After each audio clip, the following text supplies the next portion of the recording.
To boost the prisoners' work efficiency, the jail sometimes gave them small privileges. The endless view outside instantly caught everyone's attention. Jack noticed it too. He saw the prisoners and guards distracted by the scenery and realized this was his chance to escape. He asked a guard to go to the woods to use the bathroom. The guard wasn't stupid. He agreed on one condition. Jack had to keep shaking a tree branch. If it stopped, they'd shoot. But Jack was ready. He tied a hidden rope to the branch. While keeping it moving, he quietly slipped away. The guards saw the branch swaying, thinking he was still there. When it finally stopped, they fired, but got no response. That's when they realized something was wrong. By then, Jack had reached a nearby town. He convinced two local kids to lend him an axe. He cut through his chains. To buy more time, he scattered pepper along the path, confusing the tracking dogs. It worked. The guards couldn't catch him. A few days later, Jack was caught again. The reason? He took a photo with a beautiful woman and published it in the newspaper, mocking the guards' incompetence. Little did he know, payback was about to come.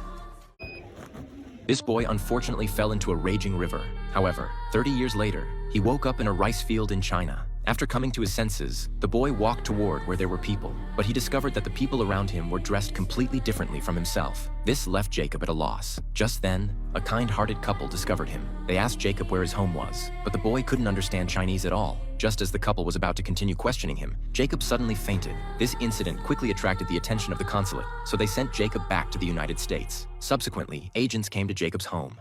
Did your son go missing, sir? I haven't. My son died 32 years ago.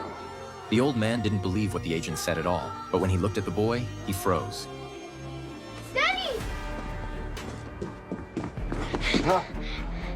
He never imagined that the boy was really his deceased son. The mother recognized her son at first glance, but strangely, she discovered that Jacob still looked the same as he had 30 years ago, while they had already grown old. The mother hugged her son and broke down in tears. Jacob's uncle, who was a sheriff, immediately rushed over after learning the news. He took out Jacob's death certificate and questioned the agents about what was going on. But when the uncle saw Jacob, his eyes widened in shock. However, just at that moment, Jacob fainted again. Seeing this, everyone immediately sent him to the hospital. But after examination, they found that Jacob's body was very healthy. He had no difference from an ordinary person.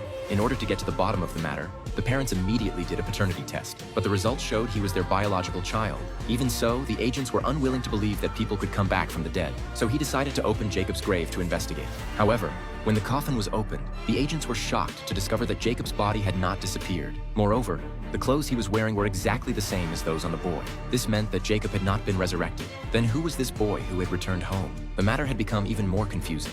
However, the bizarre events didn't end there. The next evening, another revived person appeared in the town. Dad. The agents immediately rushed over to question him, but the man stated that he only retained the memories from before his death. Seeing this, the agents could only leave for now. However, what he didn't know was that the man before him was actually hiding a secret that had been buried for many years.